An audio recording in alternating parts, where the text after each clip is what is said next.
Welcome and thank you for joining us for the first session in this campaign. We'll have our two players. We have Nick and Sean. I guess we'll introduce our characters as we go through, but to start off, you guys were making your way to the town of Abenborn. Sean or Emmerson, you were asked by a superior of the priest to make your way over, and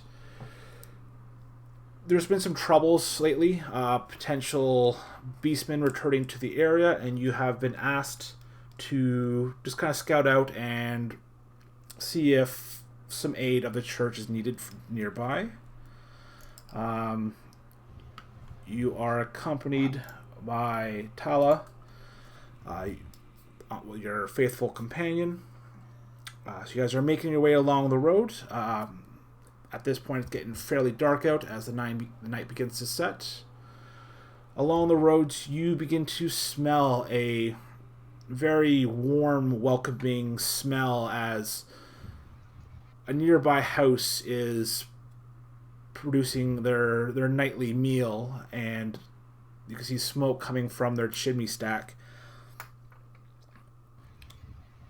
With the night fast approaching, you guys decide to head up towards the town. Heads up towards the house. But as you make your way closer, you see it's a fairly run-down shack. It does have a very beautiful, bountiful crop growing in the fields. Several fruit trees are growing around the house. But as you begin to make your way closer, walking across the cobblestone pathways, you hear a loud clicking sound as you see an old man holding up a long rifle pointed at both of you. And the old man goes, "Oh, what are you guys doing here?" It's we're here to help. We're here to help. Could you just put it down, please, sir? Kind of looks at both of you. What are you guys doing here?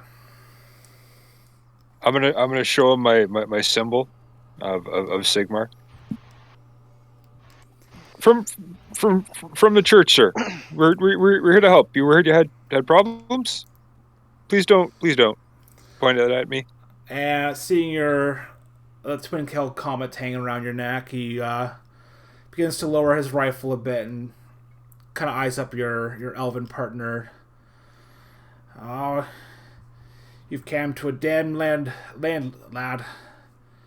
But if you're just looking for a place to rest, I'm sure my old Heidi can fit you guys some grub and maybe make room for you guys." We'd be very grateful. My name's Emerson Broderick, sir. Tala, Loren.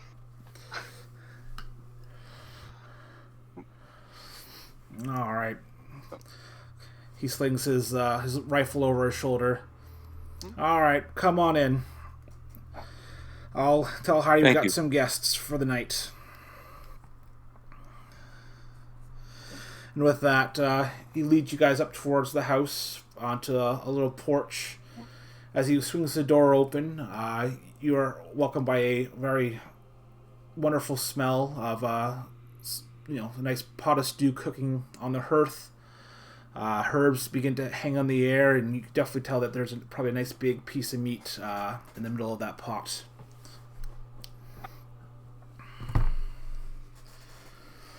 They welcome you inside. You kind of poke your head in. Everything here looks very old, but definitely high quality tools are hanging on the walls. There's a small work table where a bunch of herbs are all being trimmed and dried. You even see a couple of old books hanging on a mantelpiece above the fire.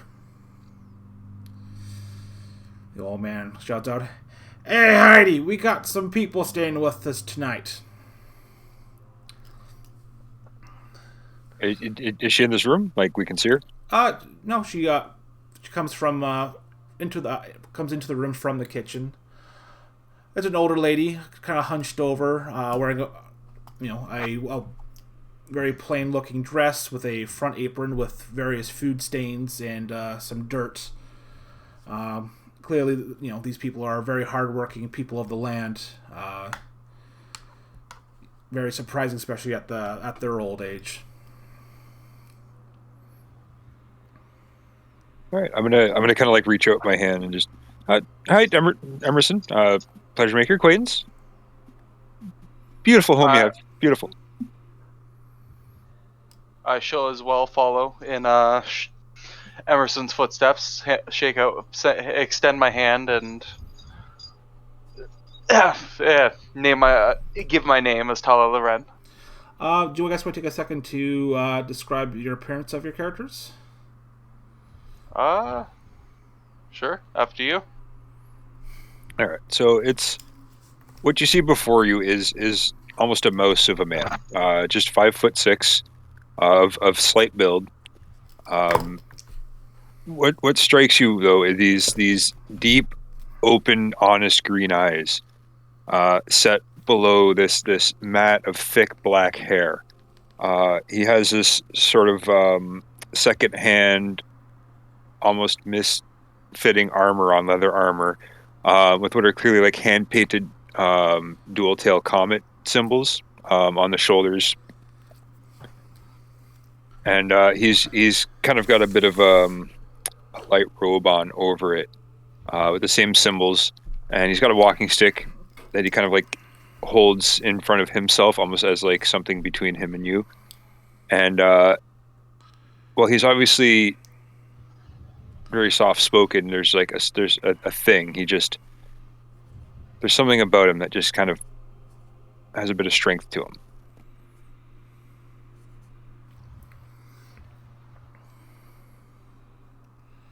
All right. Shall I go? Yep. All right. So,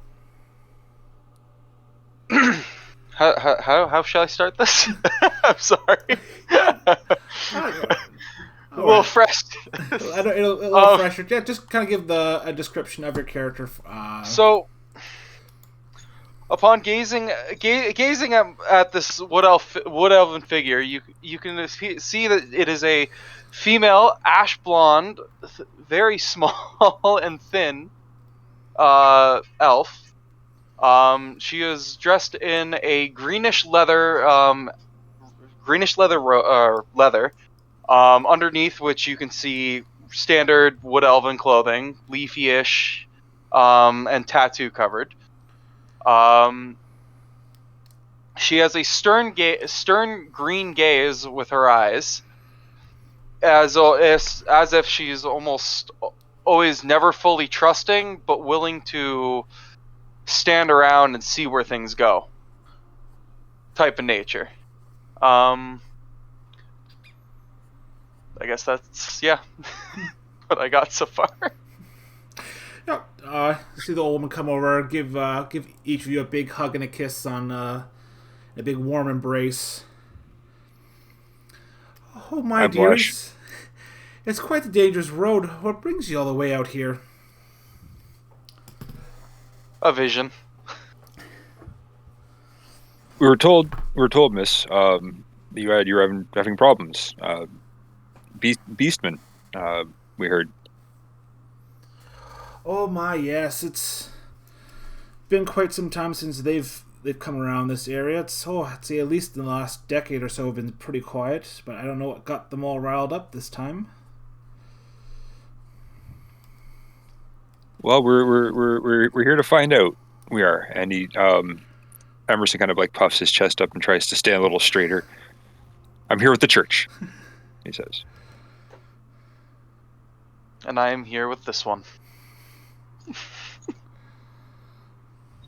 And together, we're going to solve this for you. Hopefully, or we'll end up dying brutally. Oh my, I hope that doesn't come to pass, but you guys are welcome here to stay the night. Dinner will be ready in a few minutes, so make yourself at home. As she kind of peers over to the old man.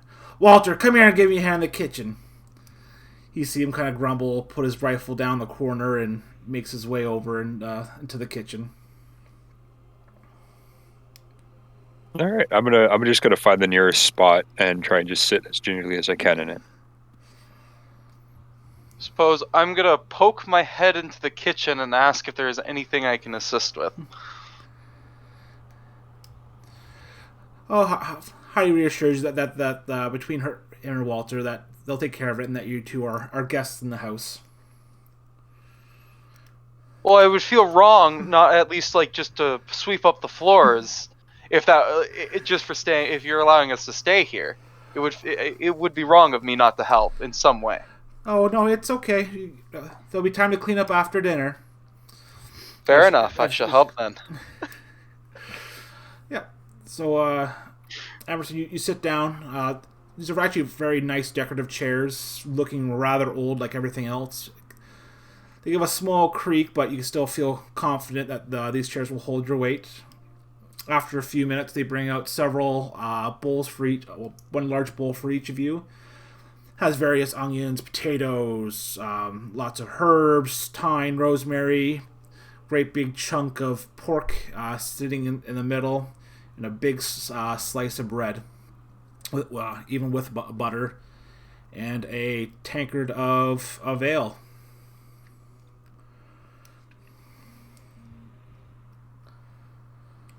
Can I get some water, please, if that's okay? Walter kind of turns to raises his eyes and says, "What's the matter, lad? You don't drink?" Well, it's not that I don't. I never really have. I don't know if I do. I guess.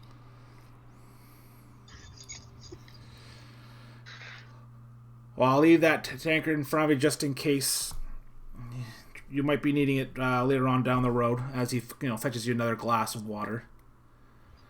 Okay, I will. Thank you, sir. Thank you. If not, I'll take it. After serving the table, you guys sit down. Walter kind of looks at the both of you. Have you had much dealing with chaos or any of these foul beasts?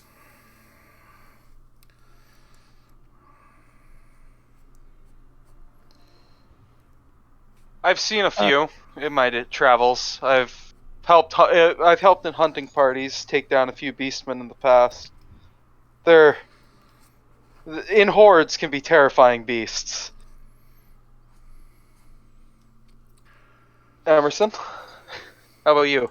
I'm just like wide-eyed listening to her talk. But just what I know from my studies, I'm afraid. I've never seen one in real life. Not yet. Not yet, I guess. Eh? Just keep your wits about you, lad. Suppose you're in for a treat. When I was your age, fighting in the army, I fought many a beastman. I don't care what anyone says. I'd rather fight 100 orcs than take on a small group of beastmen. They walk through the trees, all silent, come up behind you when you're least expecting, and ambush you from all sides. They have the taint of chaos upon them. It kind of spits on the ground, and Heidi raises a bit of an eye, staring at him, disapproving. They are foul. They are. We need to get rid of them. Yeah. We'll slay them.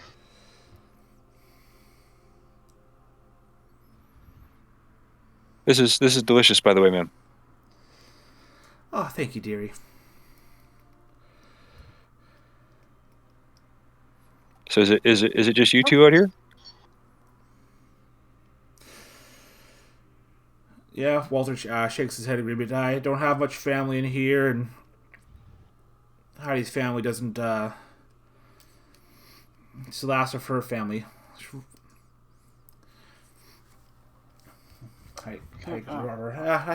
My family used to live here, a couple generations, but I'm afraid I'm the only one left now. Oh, that's too bad. Family's so important. I've got one, a family. They're not here though. They're I just all the beastmen talk. But I've got a mom and a dad and two big sisters. They They all helped raise me, I guess. I think they're why I decided to do this. And where are they, honey? Okay, outside of character, I don't know large centers of human populations, so I didn't have that nailed down yet. But one of them that could make use of wagons and the things that my parents create. Oh, okay. Yeah, well, we can nail that down later on. Okay. But yeah, they live just on the outskirts there. They made wagons, my parents, even before we were born.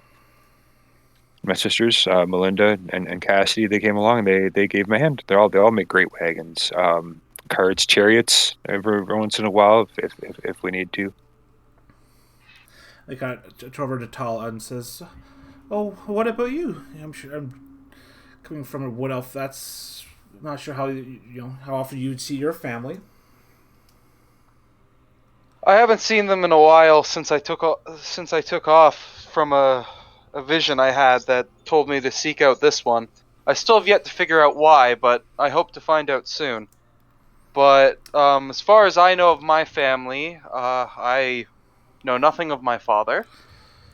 But apparently, I have two other siblings elsewhere in the world.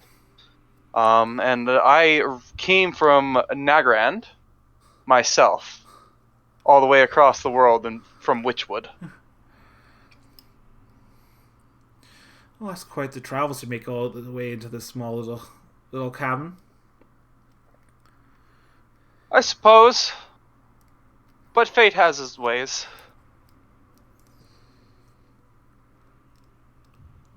It's quite the story, isn't it? I scarcely believed it myself when he told me, but she told me. That's But gonna be hard. I couldn't I couldn't ask for a braver companion. She's been wonderful.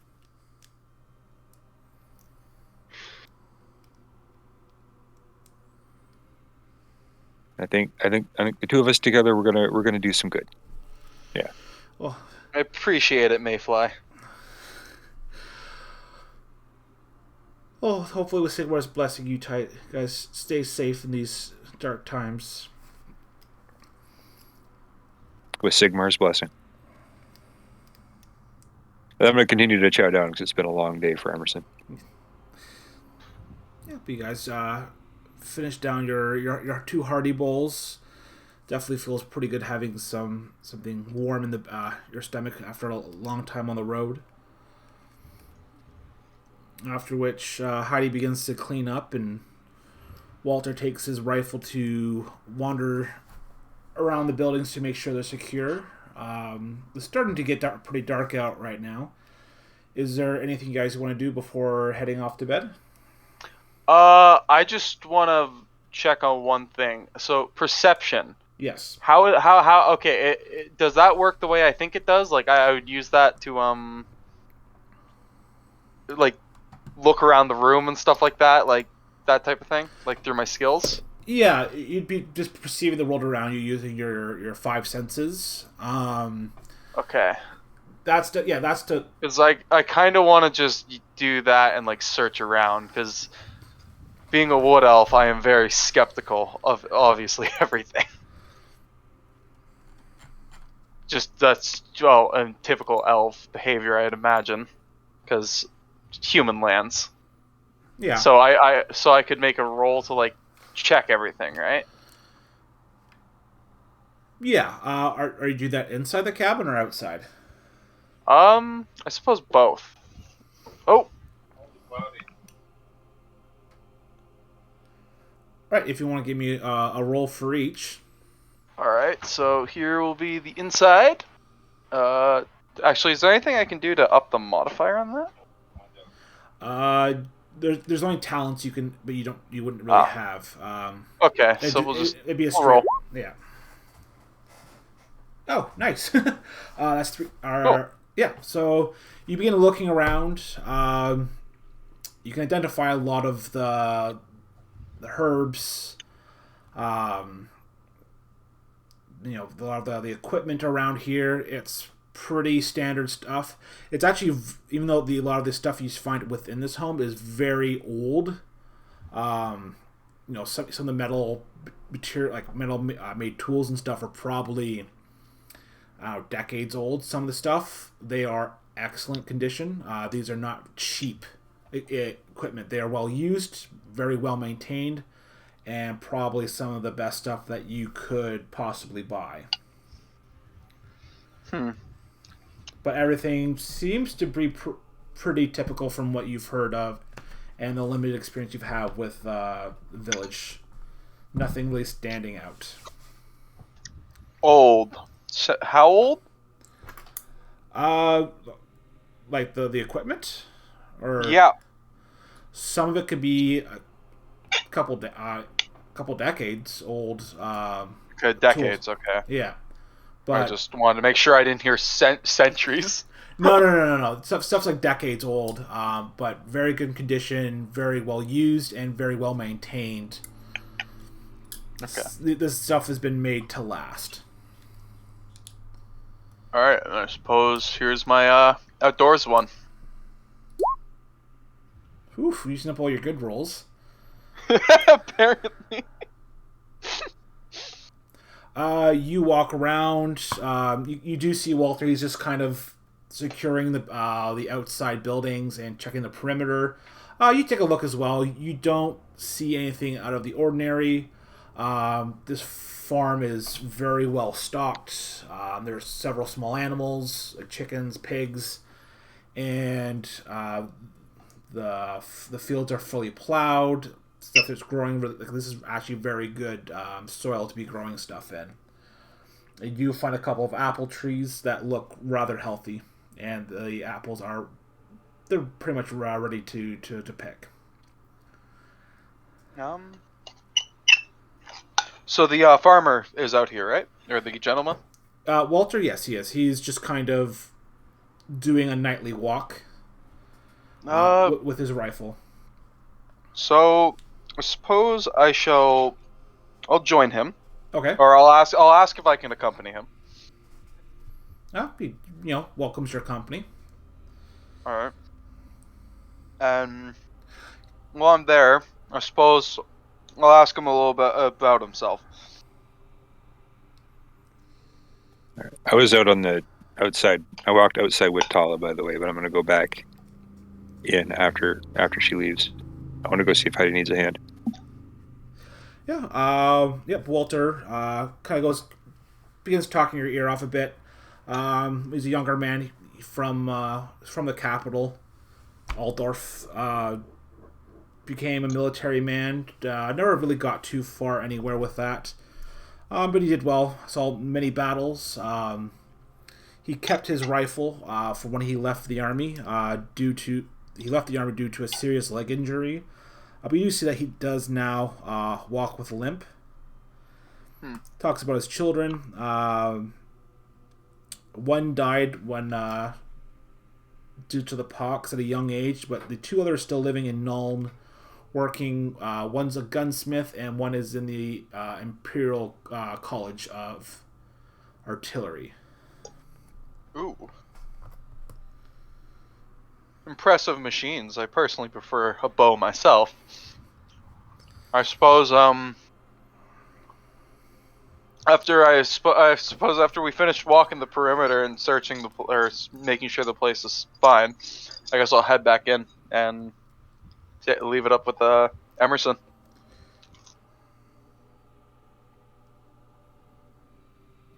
Okay. And Emerson, what were you doing while Tala was outside? All right. Like I said, I went out to join her and watch as she looked around. She went off with the farmer, though. I'm going to take a sec before I go in and just, is it sunset? Or, is it dark already? The sun is starting to set. It will begin to get darkening very shortly. All right. So before I go in, I want to look up at the sky as it darkens and just, well, Dad, I did it. I'm out here. I'm out here. I'm gonna do this. I can do this. I can do this. Take care of Mom for me, and don't forget let Mary and Cass help you in the shop. I'll see you soon. I'm gonna go in and join Heidi and just, do you need help in here? They're off for a walk, but I need to rest. Yeah, she hands you a rag and kind of ports you towards some big pile of dishes that need to be cleaned. Absolutely. Yeah, I'm gonna like roll back the sleeves of my robe and start getting to it best I can.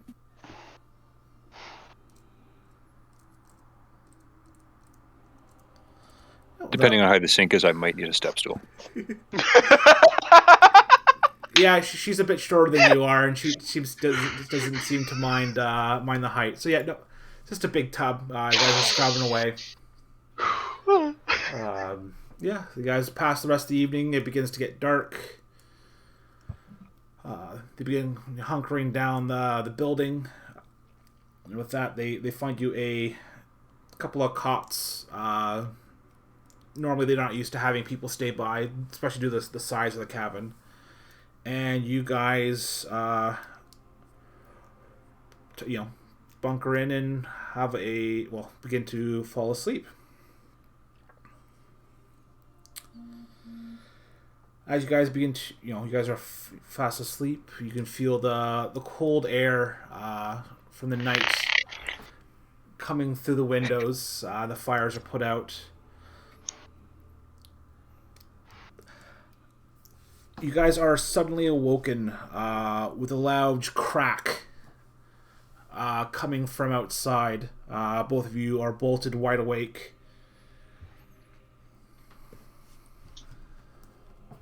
Did you hear that? Go get Walter.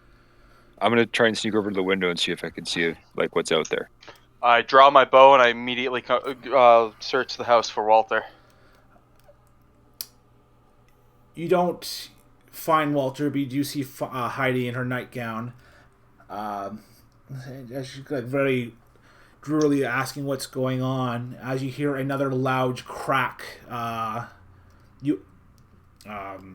Emerson, you would definitely recognize that as gunfire coming from outside. After a few short seconds, you hear a large scream of pain coming from outside. Immediately drop everything I'm doing, other than obviously my weapons, and sprint out the door. Yeah, same.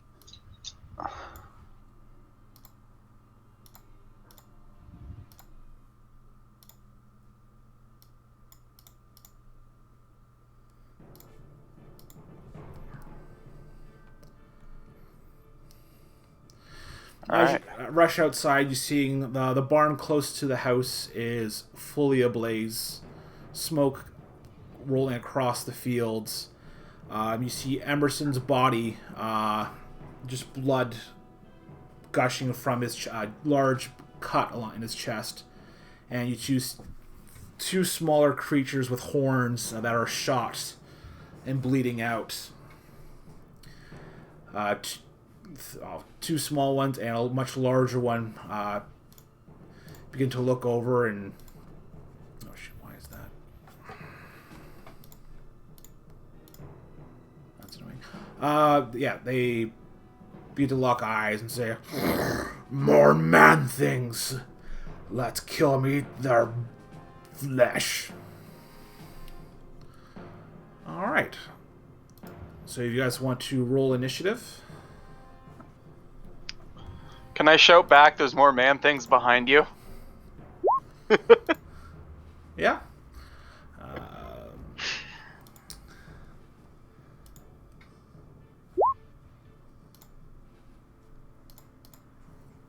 Oh?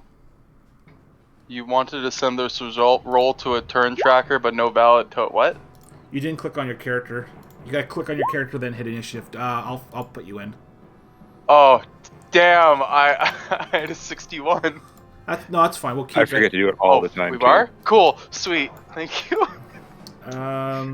Thank you, merciful God. One sec. I'm having some issues with Roll20. I was gonna refresh real quick. No problem. Yeah, I almost never remember to click my token beforehand. I thought I have it clicked though. That's the weird thing. Yeah. That's weird.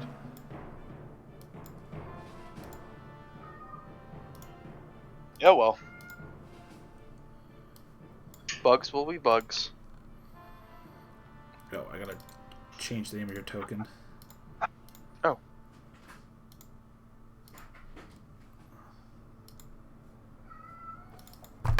It all went black for a second.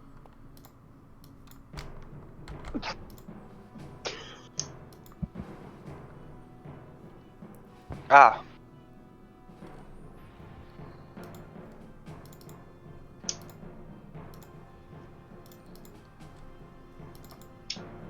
God, I can't wait to miss and hit all the wheelbarrows.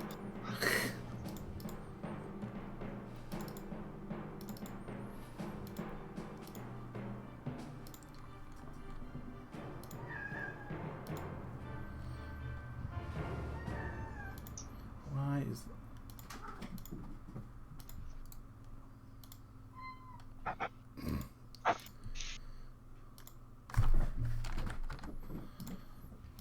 There we go. Over to Tala will start us off. Oh, sweet. Alright. So the two smaller ones are already bleeding, correct? There's 2 on the ground bleeding out, and there's 2 more standing. Oh, where are the two on the ground? Yeah, so there's one there, there. Okay, and then that's Emerson. That's Walter. Oh, dips. Yeah. Sorry. Don't say things like that. You know I'm already freaked out. You'll be fine, Mayfly. Alright, so, I guess I will...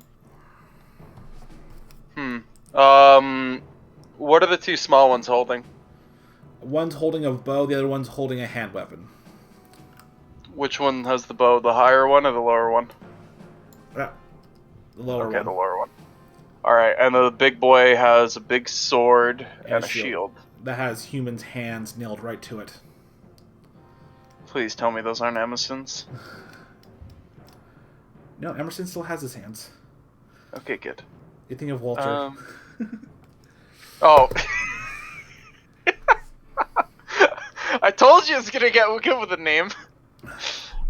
I just never said how. I guess I suppose I'll double aim it up and fire at the one with the bow, try to get him out of the equation as quick as possible. So I go to weapons, elf bow, and that with a 20 because 2 submit. Damn. 799.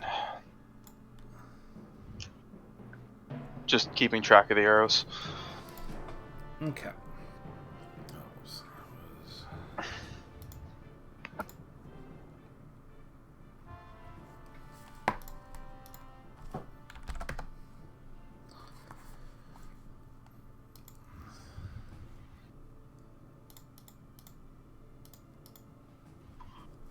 Alright.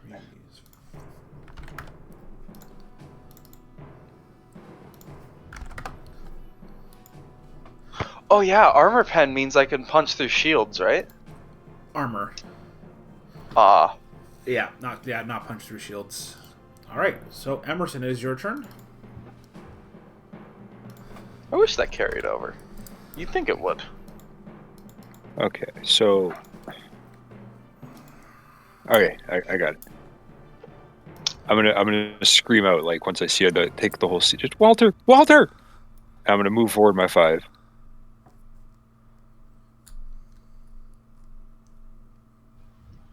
Does he look like he's moving from there?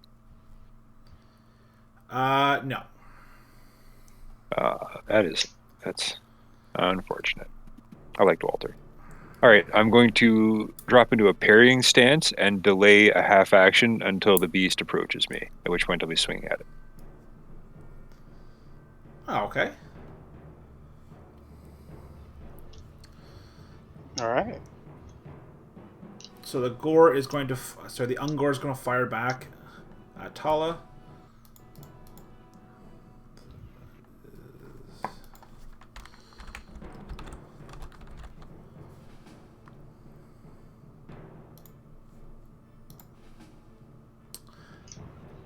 That'll miss. Oh, Sorry. The gore will charge.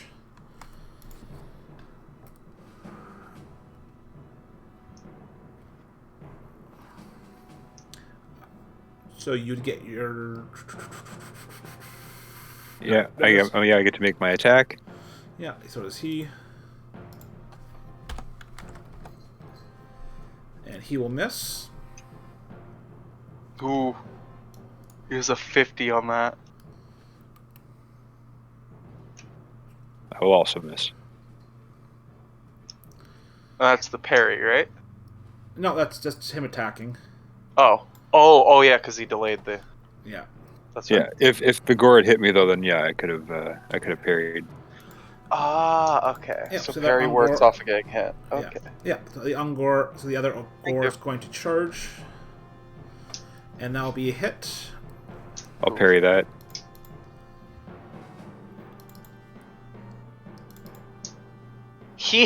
Your right arm on your left side. I'm just trying to remember how parrying works. Give me a quick sec. That man is talented. On the because there's attack damage, and then there's a parry button. Oh yeah, I see it.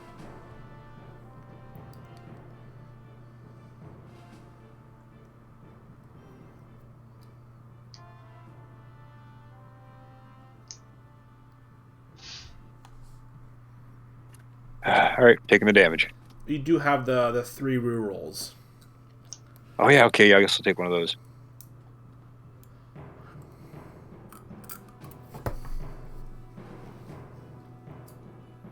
Nice. Nice. Okay, back over to Tala. All right. I got a question. Yes. So, with the with delaying a half action, the move is a half action, right? The Right. move turn. Okay. So if I delayed a move for when the Ungor archer started to draw his bow, would that increase his like chance to hit, or would it decrease it? Would it make it harder? No, that wouldn't make a difference. Okay, damn. I suppose, yeah, I'll mimic my last move. Actually, I'll mimic my last move on the guy that Emerson just parried. So you'd be firing into melee, so that you do get a minus. firing into melee. Yeah. I'm back here. Yeah, but he's in melee. Oh. So when he's in a fight. Okay. Then yeah, no, okay, I'll just go and attack the Ungor archer then Okay. with the double aim. Ooh. Oof. Fuck.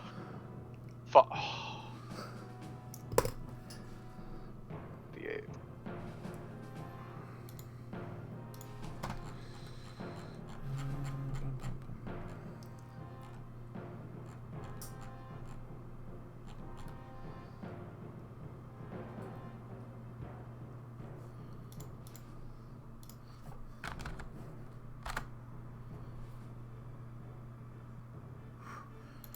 All right, over to Emerson. Damn, how much health does he have? That was a headshot. Yeah, it's not. Well, unfortunately, it's not a lot of great damage rolls. The first one was pretty good. Yeah, it was alright. Okay, I was just hoping the head would be. I'm gonna turn to face the smaller of the two. Okay. I'm gonna line up a shot with my quarterstaff and take a swing. So I'm gonna aim and then hit.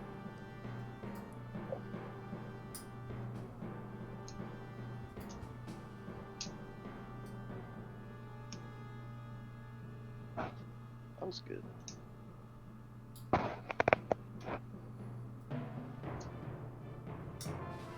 Nice. Roll damage. Ooh, Another headshot. what a roll!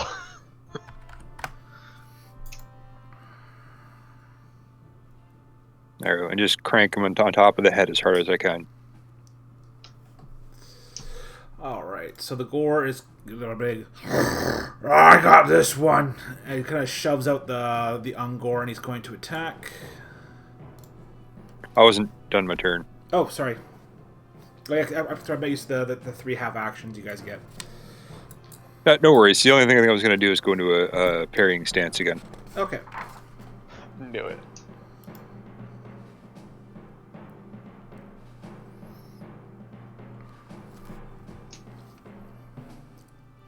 Alright, so I'll hit your left arm.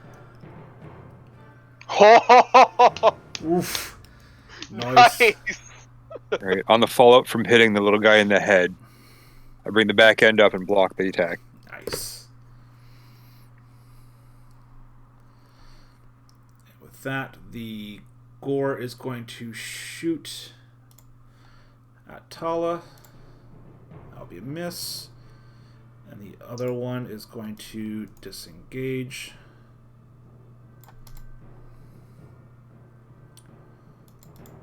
Over to Tala. Okay, so move is 5 spaces, correct? For you, yes. 5. And then I'm going to aim and fire at the melee guy. Okay.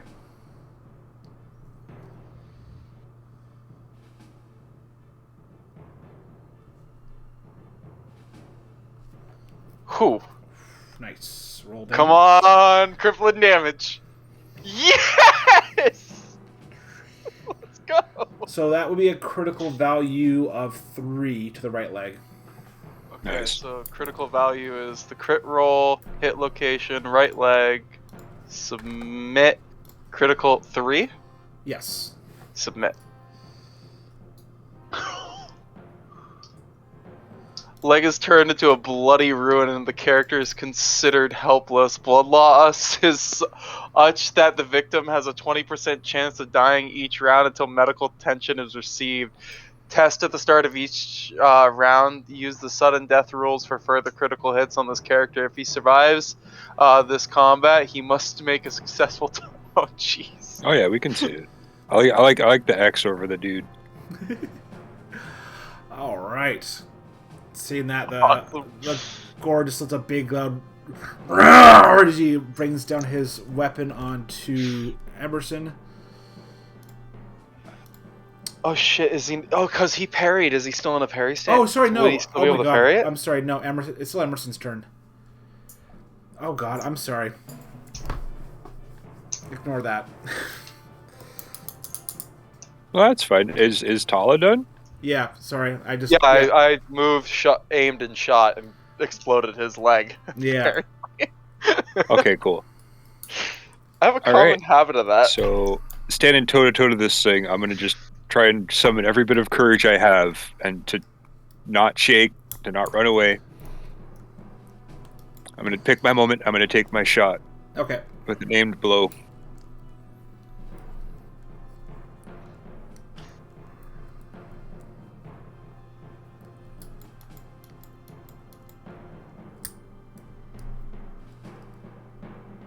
Then I'm going to settle into a parrying stance and await his counterattack. Okay.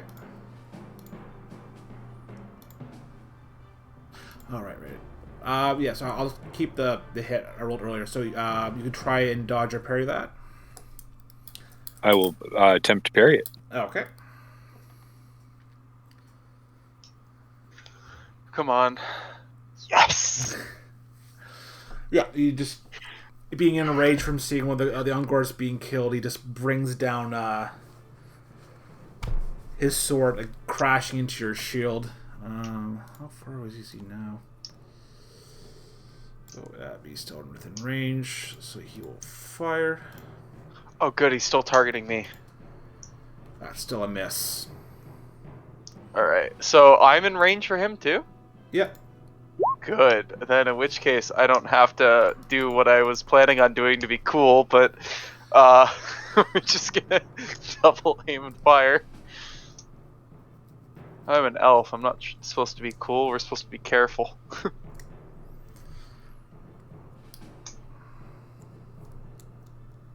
Yes. Ulrich's Fury. All right. Okay. What am I rolling? On the right-hand side, there's the Ulrich Furies button. Yep, I clicked it, and it says target number. Your target number is 71. 71? Okay. Oh, target number from that. Yeah, so you would fail. Okay. Because you rolled an 85 and you need to roll under a 71 or lower. But Okay. that's still 13 damage. So that's a critical value of 6 to the head.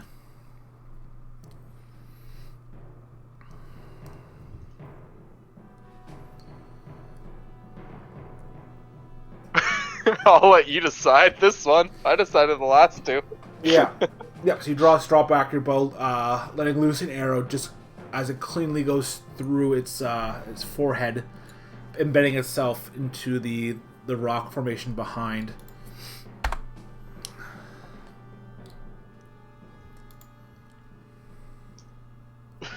Wait, what? Oh.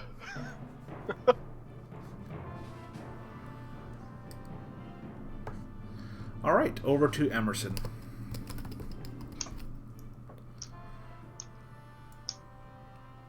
Okay, so I'm gonna kind of spin around this thing a little bit.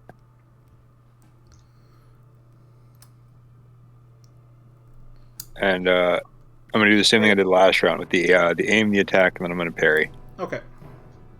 Oh, a quick question. The first Ungor, he died. He didn't successful roll. Oh, for bleeding out? Yeah. Yeah, he was successful. Oh, he is successful. Okay, I was just curious. Yeah, you gotta roll 81 or above to die. Okay, because I'm. Oh damn! Because if we kill the other guy, he doesn't survive. I want to question him. I missed. Oh well. Okay. It's fine.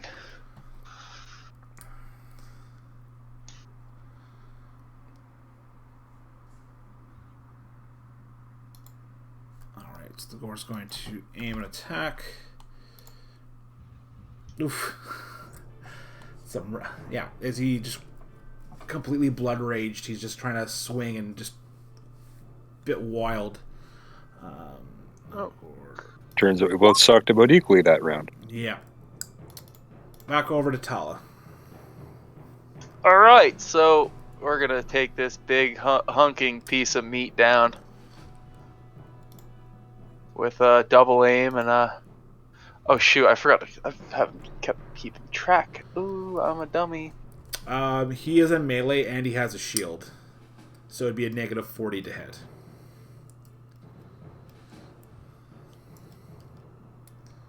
So how would I do that? On attack modifier negative 40.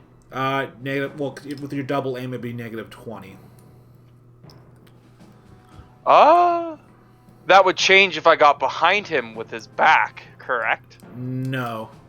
No? No. Oh. Damn.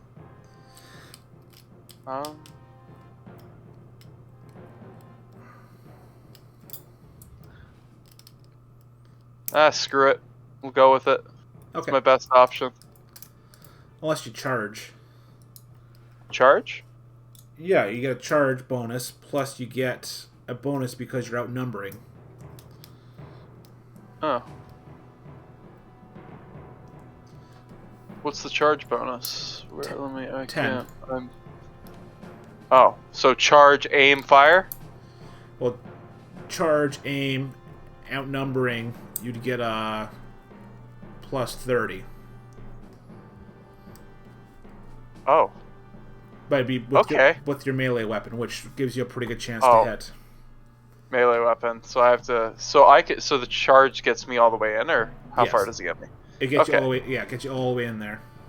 I suppose. Yeah. So I'll do that, and I use my spear with that. So plus 30. Yes. Jesus. 10 for aim because you aim, charge, and then you outnumber. And a miss. You got rerolls, so. True. Yeah, it's per session too, so I'll use my 1.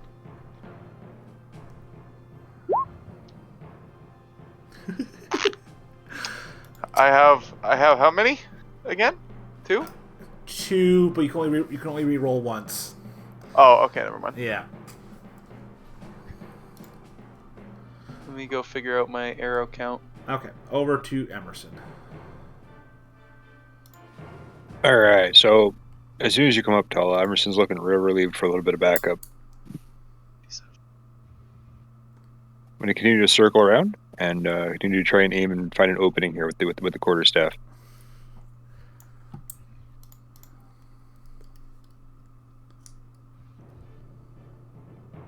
Okay, so I have 95 arrows left, unless I pick them up after the match.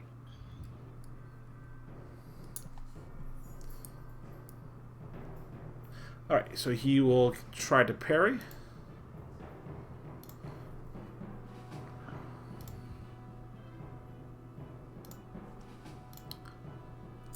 Yeah, so he's able to break his shield up and bat away your quarterstaff.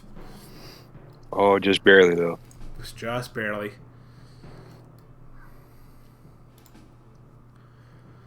Alright, with that he's going to swing out his sword.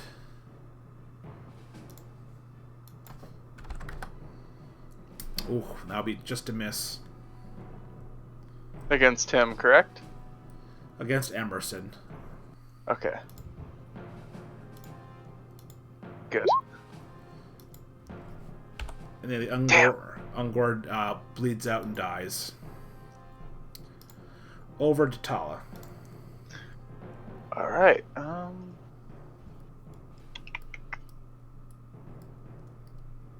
So, could I move, charge, and attack again? Would that give me that would give me a plus 20 bonus, right? Well, you double aim plus you outnumber. Oh, yeah, true. So, double aim on the spear, and that would be, and the outnumbered plus 30? Yeah. Again? Okay. Actually, you know what? I'm only going to 1 aim, and then I'm going to drop into a parrying stance after. Okay. I can parry with a spear, correct? Yeah. Good. So yeah, submit. Nice. He would get to parry. Oh. Well, if he misses, it does 5. It's fine. If he parries you, he can't parry me, I don't think. Right. Nice. Oh, he did! He messed up! So that's to his body. I also realized I forgot to add the 10% bonus to hit for being outnumbered last turn. I got him anyway, but I forgot. Yeah. Oh well. Alright. Over to Emerson. Alright, so I get the plus 10 for outnumbering. So I'm going to aim.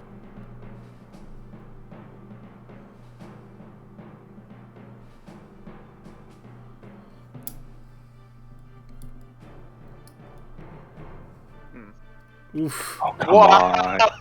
By the magic number. Nice. Yep. Nice. And then going to my parrying stance. You do have a couple more rerolls, don't you? Or 1? Yes. Oh, yeah, but I was thinking about... I have 2 more. I was going to use them more, like, defensively, though. Okay. True. Good call.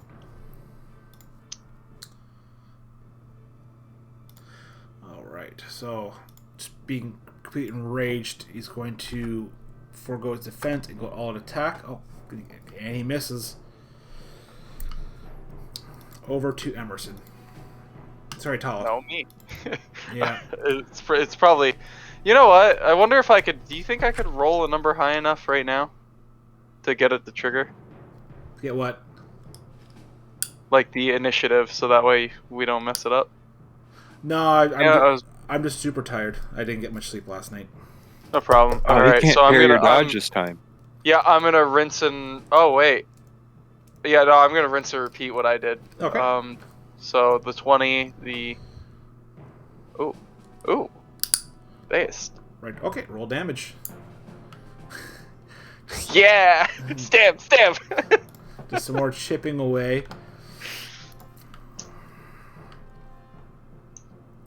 By foregoing his defense, did he put away his shield?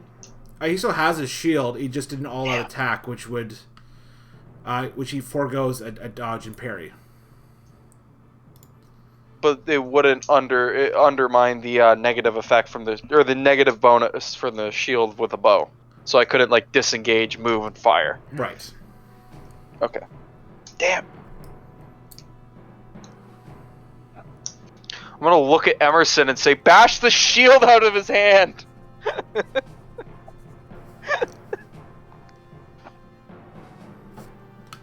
Make my job easier. Emerson looks like he's barely holding his own. You're fine, Lumberfoot. Just be light on your feet.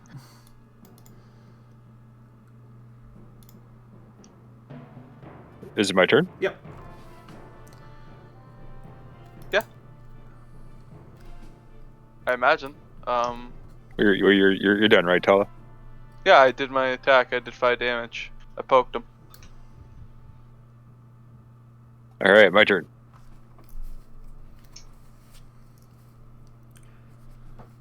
You there, Kyle? Yeah. Okay. You got really quiet there. Right, at least I got it this time. Oh, exact too. All right. Roll damage. Big numbers.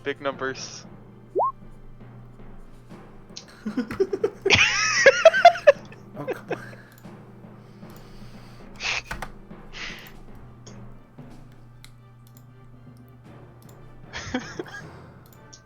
Chip damage. All right. He's gonna go all out attack. Hit you in your It's the left first arm. time I hit him. Yep. Basically, Who? he's hitting you back. Me? Yep.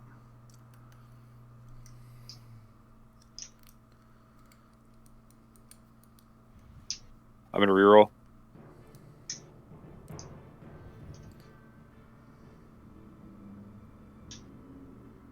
Neat. To be Oh, not bad. 4 damage to your left arm. All right, how does that work with armor? So you would have on the character One- sheet. You would have. So you have a 4 right now. So you don't take any damage. Okay, cool. Yeah. Yeah, because we have the same armor on right now. Oh, so it just straight subtracts from whatever the damage is? Yeah. Yep. Oh, okay. There are things that can bypass in armor and toughness, but this definitely does not. Those are special. Armor pen. Armor pen. There are things that can negate both. That's usually magic, though. Mhm. All right. So yeah, I guess that runs over to me, right? Yep. I'm going to double aim to get the bonus this time, so the plus 30. Actually, no, I've been hitting. I don't. I'm gonna keep the parry stance just in case he decides to change targets. If God decides to be cruel to me. I missed. Anyways, assume the parry stance. All right, over to you, Emerson. All right.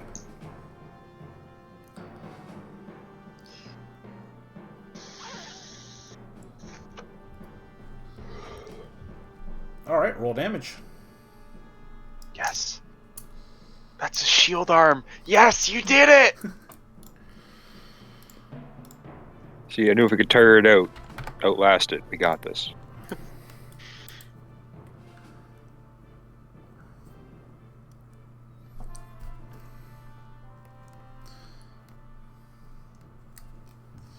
All right, so he's going to attack you back. Do it all out. Yes. Yes. All right, how's this thing looking? Does it look like we're injuring it? Oh, Like, is it taking damage, like he's- physically? Oh yeah, he's starting to get quite beaten up. He's small trickles of blood. His body's pretty heavily bruised. What's his armor like? Does he even have any? Is he naked? No, I failed to ask at the beginning. He does have some leather armor covering, some kind of leather armor covering his chest. Damn. Okay. All right. So, I guess that comes back over to me, right? Yes. Since he missed. All right. Yeah. So rinse and repeat. Hit right arm. There we go. Big damage. Oh, does his chest armor cover his arms? No. Okay, just his chest. Good.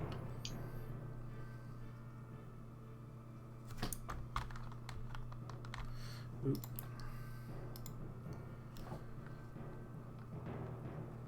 Yeah, that's fine. All right, over to Emmerson.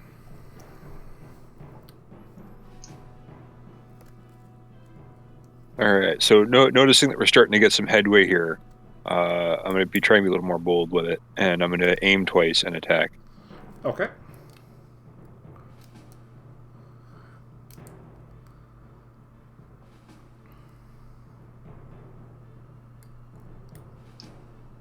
All right, you hit his head.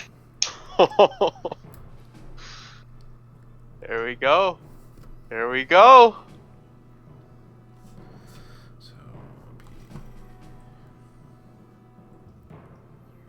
So I made critical value 3 to its head. Yes.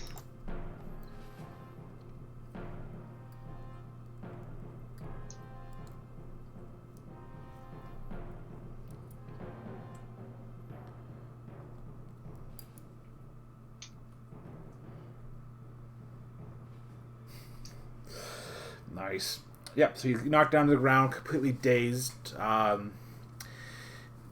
He will spend a half action to get up, and he's going to try to swing out his sword. I don't know how well this will go. Oh. Damn.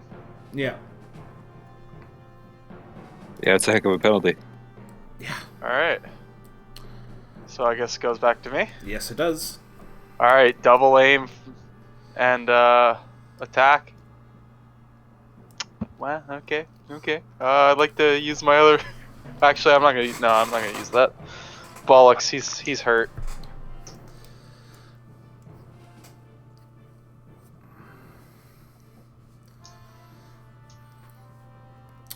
Emerson. Emerson. Yep. All right. I'm going to do the double aim attack again. Okay.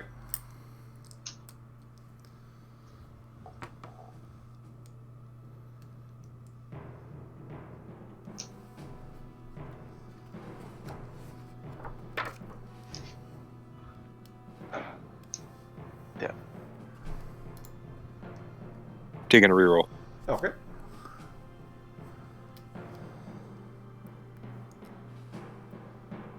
Or it's plus 30.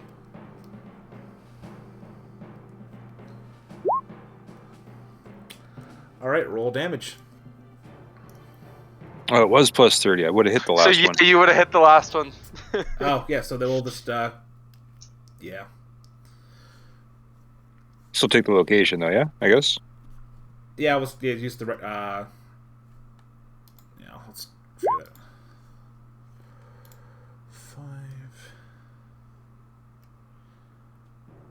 Because I noticed your number is a little lower than the last time you hit with a plus 30.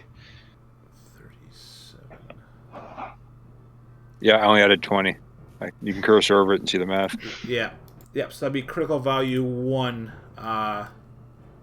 No, sorry. Nice. Critical value 2 to its right arm.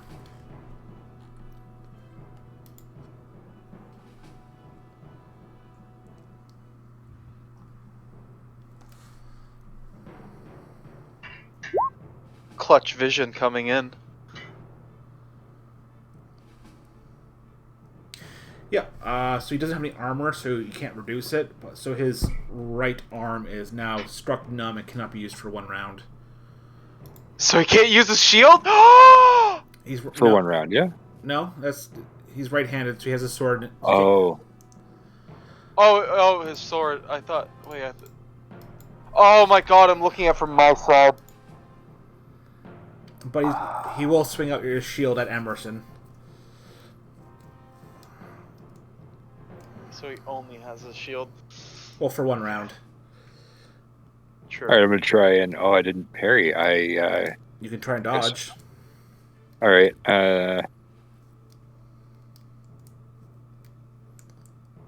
Where's dodging it? Advanced skills on the core page.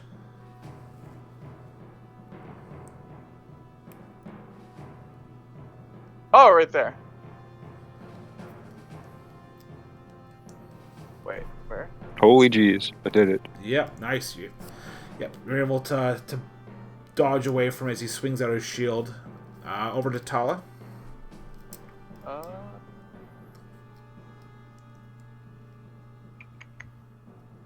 I'm going to double aim and attack with the spear. 30. Actually, you know what? We're gonna meme it. We're gonna stab him with the dagger. I'm gonna rip the dagger from my boot and attempt to hopefully maybe hit him in the face. That would still be a plus 30 with the dagger, right? Yeah. Okay. Oh, well, we use the spear. Never mind. Okay. I take that back. We're using the spear. Okay, roll damage. Yeah. So that would be a critical value 3 to... critical value 7 to the right arm. Oh boy.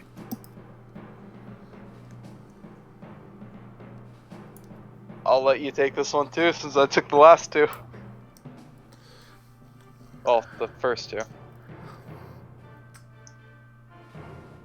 Yep. After Emerson cracks him in the right arm, goes numb.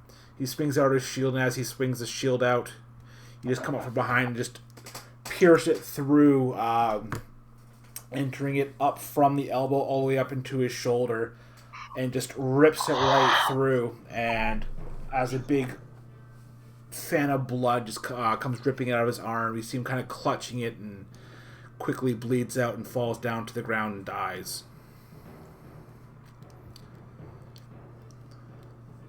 All right, I'm going to see if there's anything I can do for Walter. Like, just drop down next to him and see if there's any like I'm signs of going life. to Anything.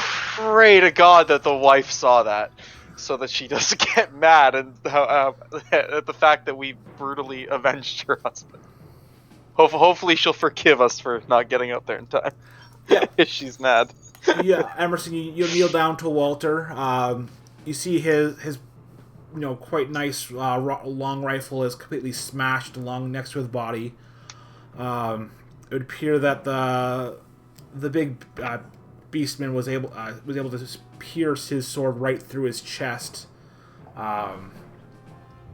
You could tell that his death was very quick, fairly painful, but it did come very quick as he passed along. Looking from inside out, you do see Heidi begin to, with the closest care, make her way out, quite upset. You see her hands are kind of shaking, and she kind of rush over to Walter with tears in her eye. Yeah, I'm gonna get up and like stumble away a little bit and just like lose my lunch next to the field beside me and just like shaking, just as quietly as I can. And I guess I will quietly console his wife.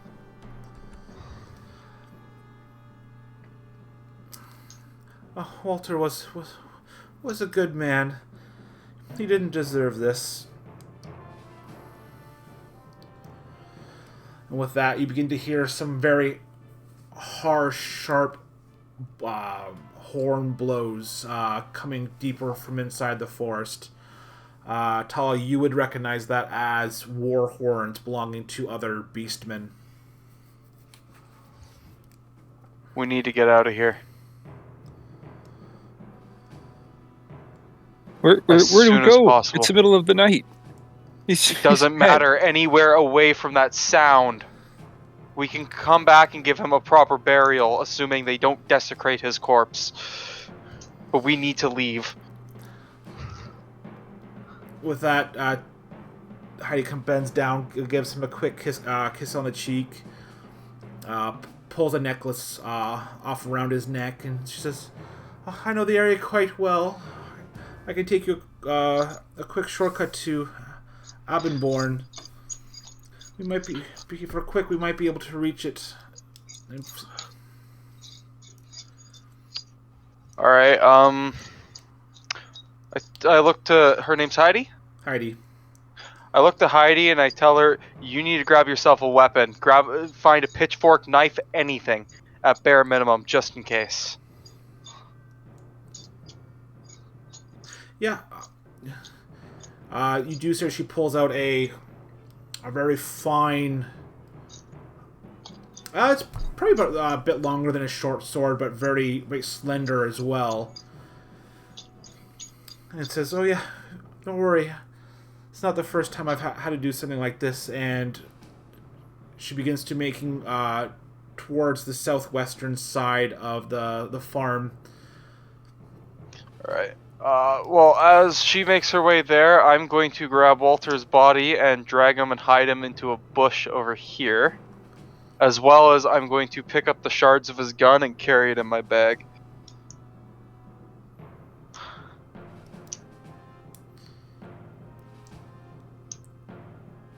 Alright, yeah, you're able to grab a few pieces, hide his body within the bushes, and begin to follow her. Even with it still pitch dark, you have a fairly easy time seeing Tala, but Emerson, you would have a harder time following behind her.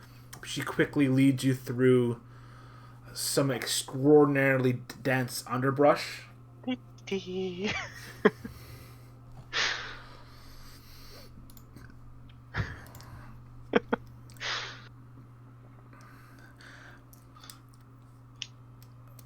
You guys begin making your way through the bush. You kind of look back and you see that the flames and smoke begins to rise higher as more buildings begin to catch alight.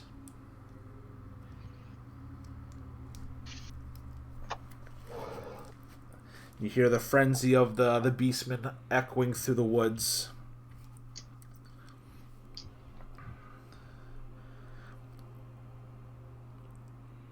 After a few hours of following Heidi through the woods, quickly, which would definitely shock even you, Tala, how quickly and easily this old woman makes her way through the trees. You reach upon the crest of a hill as the sun begins to rise, to reveal a very large village nestled among the trees. A line of wagons carrying goods are all waiting patiently to enter the village through the large wooden gates. With several watchtowers dotted along the palisade walls, an interior wall separates the original building. The original buildings. You see much older buildings within the inner circle, and much newer buildings inside the larger perimeter of walls. And you, by the shape and description of it, you would recognize this as Abenborn, the city that you guys were headed towards. All right. I guess our first instinct is to find a place to stay, unless Heidi has a place. Or knows somebody. I suppose that's the first thing we should do is probably ask her. Yeah, I would have an old friend in the village. We've been friends since we were kids. He may offer you a place to stay for a bit. As she leads you guys down the hill towards the village, well, towards the town. Would she even be up this early? I guess it's an emergency. Suppose you're right. The Mayfly will have to be up. Oh, if he's not up, I'm sure Chili will be. And she can give us a place to stay for a bit.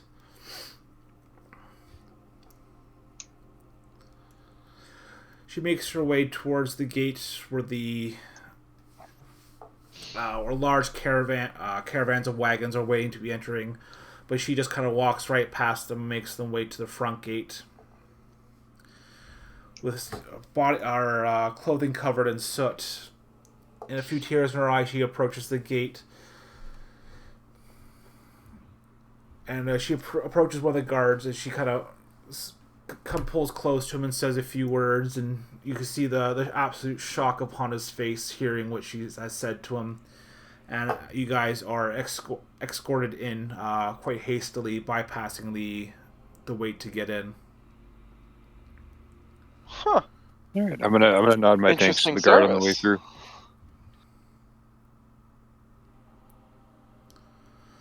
Walking past, you see a large. Actually, hang on. Yeah.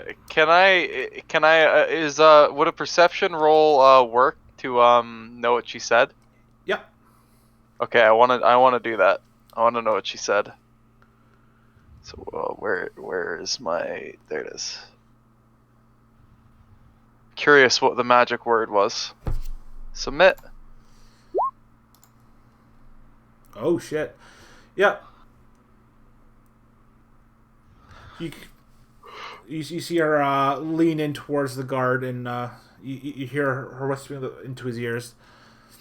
Elmer, we were attacked last night, and these two kind strangers, they were able to save me, but unfortunately Walter didn't make it. Please let Herbert know that the beastmen are getting much worse out there. And you could tell that he was completely shocked and said, "Oh no, don't worry. You make your way in, and we'll see what can be done about them." All right. Let's carry on. Yeah, you make your way in. You see that the very large guard presence is along the gatehouse, surveying all the wagons as they're coming in, taking note of stock. Some are wagons are being searched. It's already being this early. It's the gatehouse is quite bustling with trades and business being done.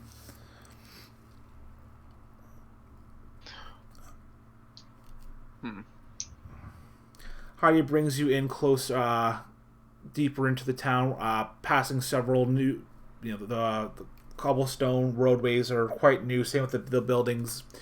As she enters into closer towards where the older, the second set of walls is, and a much smaller perimeter. It has a much smaller perimeter, and the buildings in this area are much older. By the looking of the stone and wood, some of these buildings are probably about 100, at least 100 years old, if not much older.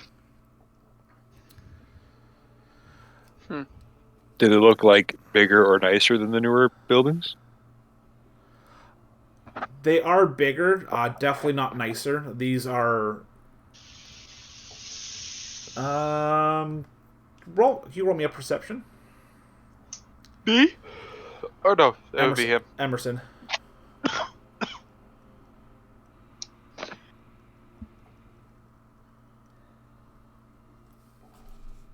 Excuse me.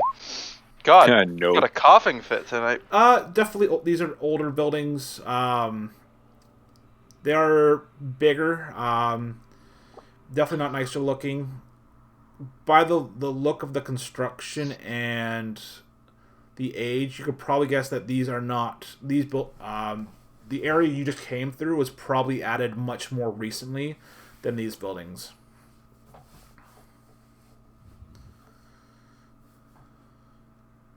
All right. The only thing I want to keep an eye out for is any sort of place of worship. I suppose I'm keeping an eye out for any elven things as well. Would I do a perception roll for that?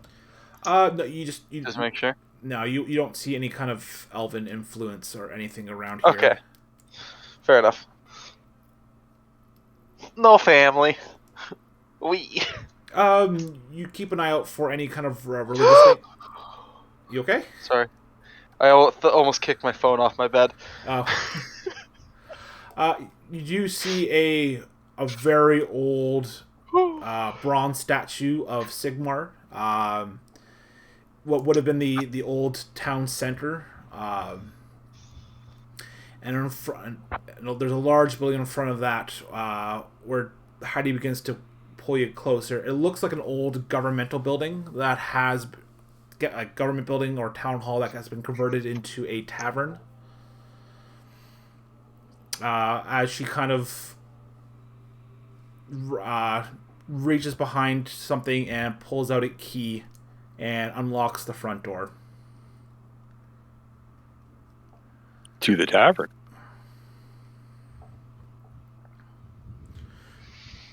All right, I'm going to make a mental note to visit that statue later, but in the meantime, I'm following Heidi. Yep, she leads you inside. It's very quiet. You do hear that someone's working somewhere in the back. Not exactly sure. This tavern is mostly filled in with bench seating, so everyone can kind of sit together. And there is a bar area that lines the one wall with various kegs and bottles and several tankards and pints that are hanging up along the wall.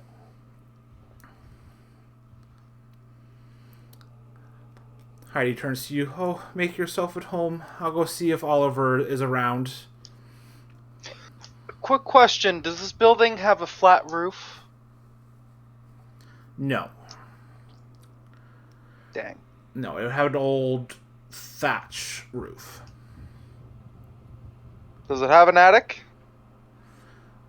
Probably by the looks of the outside. Okay. So while I'm waiting, Make a mental note of that. I'm gonna sit down, take out the quarterstaff, and just wipe any like debris or viscera that's left on it from the fight or the ensuing like chase getting out of there, and just try and like clean it up a little bit. You definitely see some of the black ichor. Basically, it's blood from when you hit it repeatedly with your quarterstaff. I suppose I'm going to place the rifle down on the rifle bits down on the table, and vaguely place them in order to what I think should be, and then I am going to roll a search roll, and not like take anything, but like just make a note of like what like my surroundings, what's here, and like what's where, you know. Okay, make a Rummaging through shit. make a search check, but with a -20 because you don't know firearms at all. Oh no, I'm not searching the gun. I'm just searching the house, the building. Oh, sorry, you're searching the building? Oh, okay. Yeah, just cabinets, like whatever. I'm just making a mental note of what I see. Not gonna take anything. I just want to know what's around. Nice. Yeah, you begin kind of peering around, taking a quick look around. Everything's very much like the cabin you guys spent the previous night. Everything here is very old, well worn, well used, well maintained. By the looks of the wood, it's probably close to around the same age. You've been peering around. You kind of begin looking behind the counter. You do find a crossbow that's loaded. That looks to be ready to be fired. Okay. Nice. Mental note added. As you're peering behind the counter, you do hear a bit of a soft voice kind of break the silence. Oh, can I help you? Hello.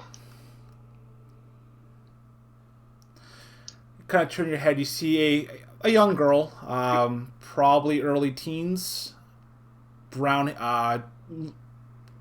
thick brown hair that's kind of tied into a loose braid that kind of comes down over her shoulder, wearing a very plain green dress with a white apron, and she's fairly covered in what seems to be flour and water.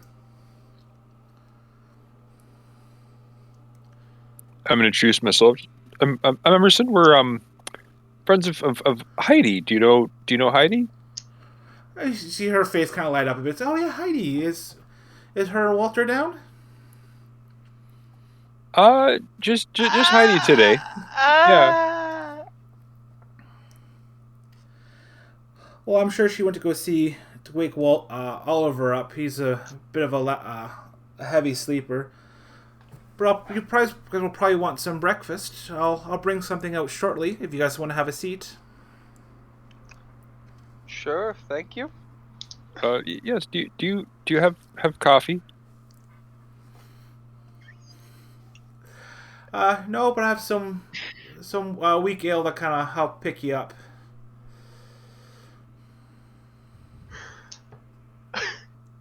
Well, I suppose I should take Walter's advice.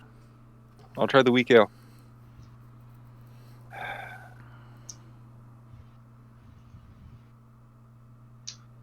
I'm gonna sit back down, kind of heavy, thinking about everything that just happened.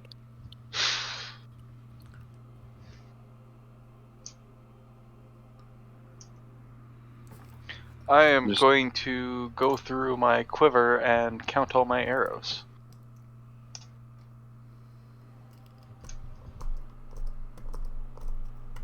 Supposed to be out here helping people, Tala. Our first night, someone's already dead.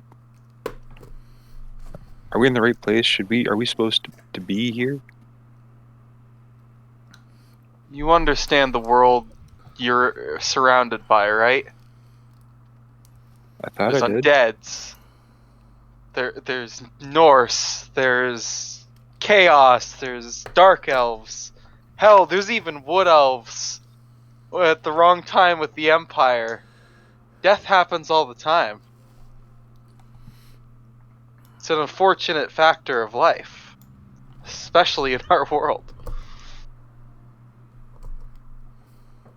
But there's heroes too, Tala. There's people that help people. That's what we should be. We couldn't. You think every hero, like your god that you worship, ever had their own faults? There's one thing you learn to understand, especially as an elf. We understand that all of your gods exist.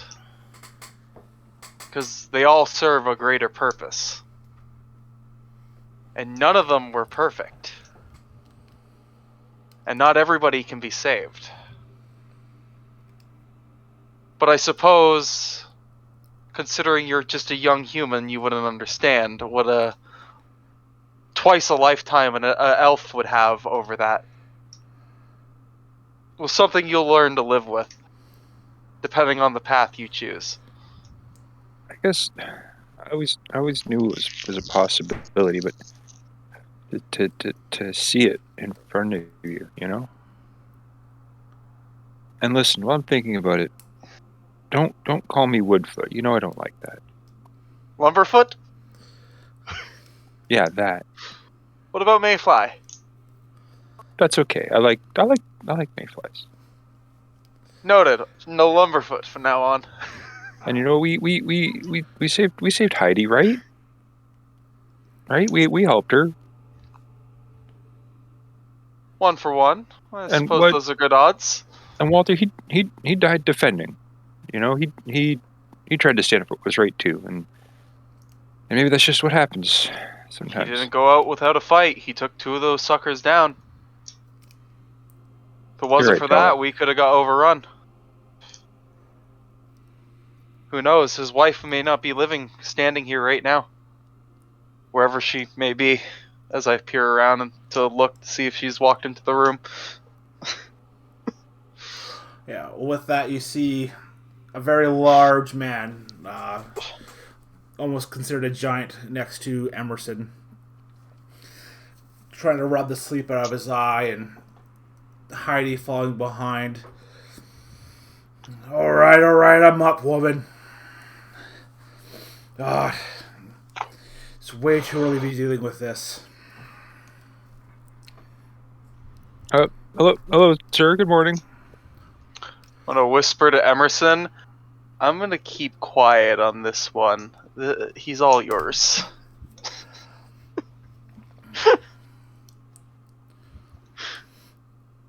I don't think he's gonna take too kindly to an elf.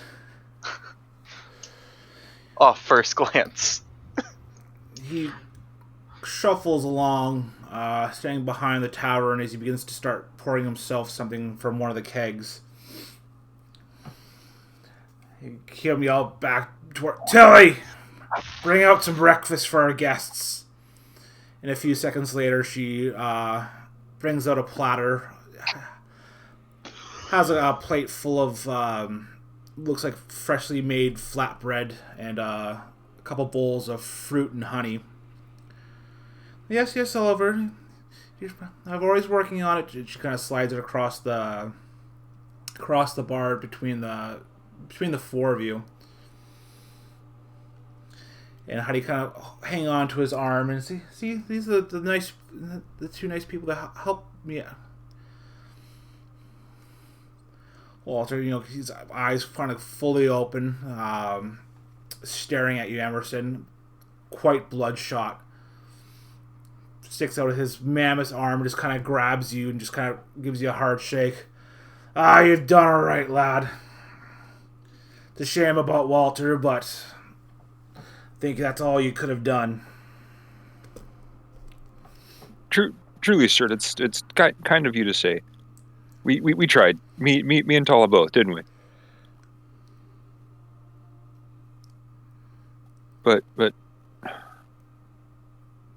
they're still out there. So many of them. You should have heard the horns, sir. It was just frightening.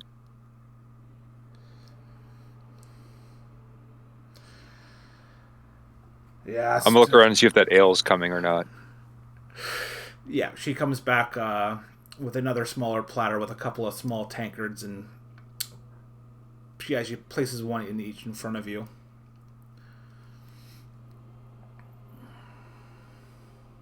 I'm gonna drain like as much as I can in one sip. For Walter. And Heidi and Oliver, they both pick up one as well, and aye, it's Walter.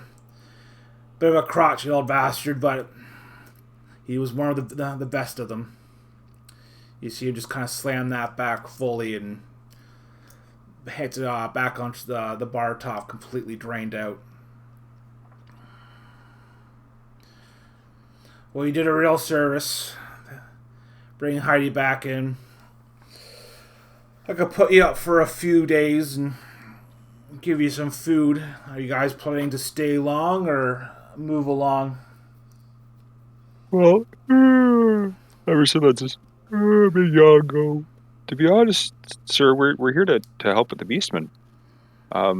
It's kind of you to put us up for a day or two. I could at least use maybe the rest of the morning, but then I need to get information. We need to get information. We need to figure out what we're dealing with. I think, yeah.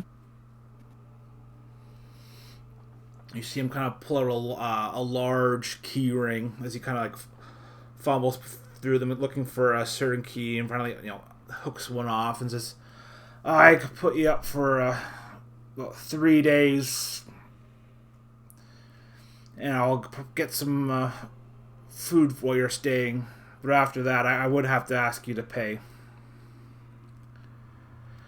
Oh, certainly, sir. 3 days is more than generous.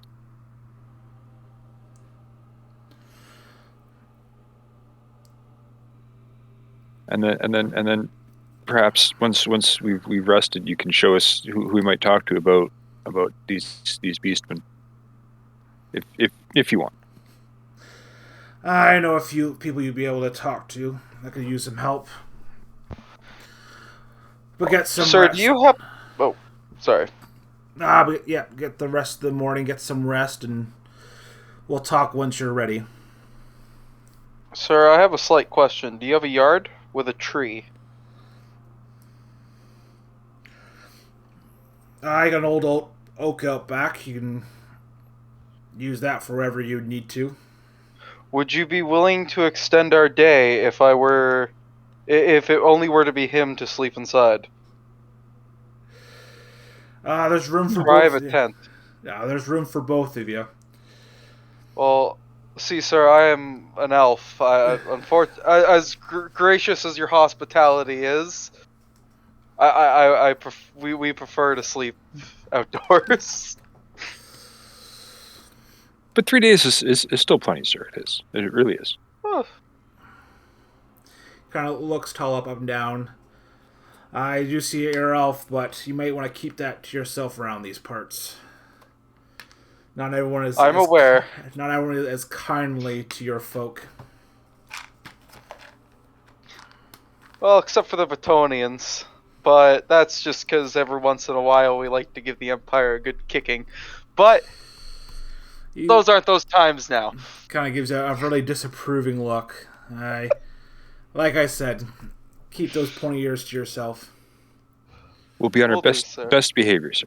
Promise. And I'm going to shoot daggers at Tala. I'm going to smile, sulk, and kind of just slink away.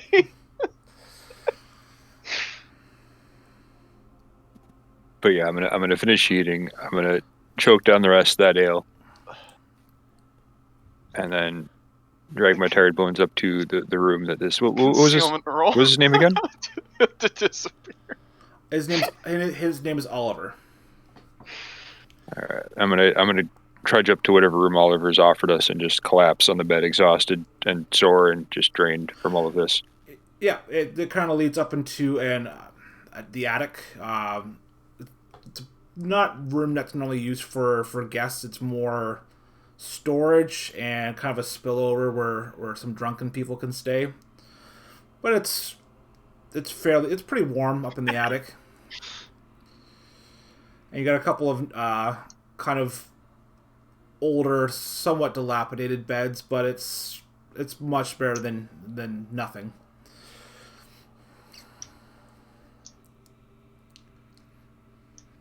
All right, so yeah, now that we're safe, I'm gonna take off the priestly robes. I'm gonna take off the leather armor. I'm gonna change into my nightgown, crawl into bed, and go to sleep. I suppose I'm going to head out into his yard, set up tent by his oak tree, and then head upstairs to go bug Emmerson. And as I notice him laying there trying to sleep, I'm going to sit down next to him, slap him on the shoulder, and say, "You did good out there, kid." Well, yeah, thank you, Tala. Thank you. No problem. Just don't have your guard open so much. I saw that hit you took. Thanks, Tala. And Tala? Go away. I'm really tired. No problem. Good night. And then I guess I'm gonna head outside and stare into the clouds while sleeping, or whatever's in the sky at the point. Clouds, sunlight, negative light, you know.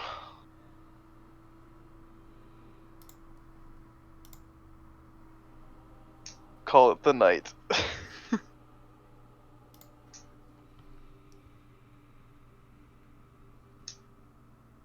All right. I know it's a little early. I think we'll probably call it there for tonight. I think it was a pretty good place for us to stop.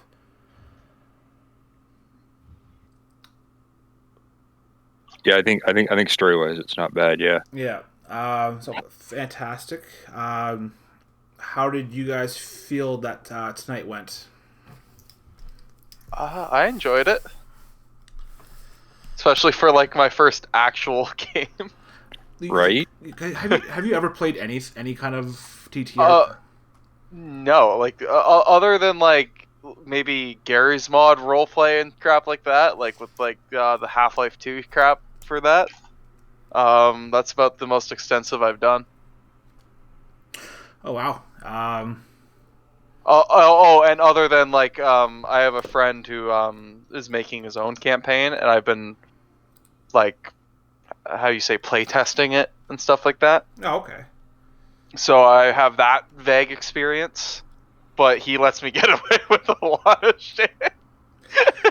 Yeah, Just because he likes how just it's stupid the ideas I come up with. He's like, you know what? Yeah, let's go with it. Yeah, I'll be a bit more stricter and keeping to the rules a bit more. But no, I think you did very well for your first session ever. Huh. Oh yeah, well, his campaign takes place in Arcanum, so there's a little bit of rule bending you're allowed to make because magic makes 1 + 1 = 3, Yeah. or 4, or 5, or 7. It's a fucking weird game. Pardon my French. Sorry. Yeah. Sean, how do you think tonight went for tonight? Pretty good. Once I got a bit better hang of the rules and like the flow of it. Mm-hmm. But yeah, I'm liking it so far.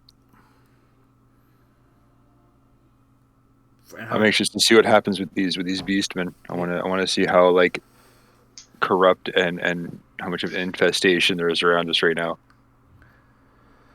I'm honestly, my concern is the fact that you keep mentioning the feeling of chaos through the beastmen.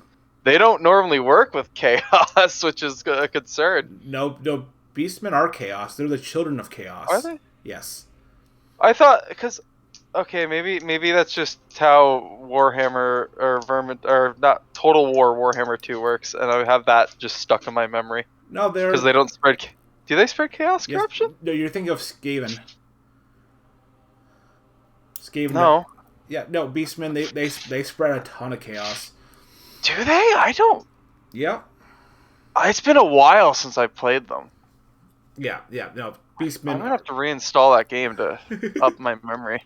Yeah. On a bunch of the names and all that jazz. Yeah, I'll include some resources and materials in the Discord so you guys kind of look it over and get refamiliarized yourself with the lore of beastmen and stuff.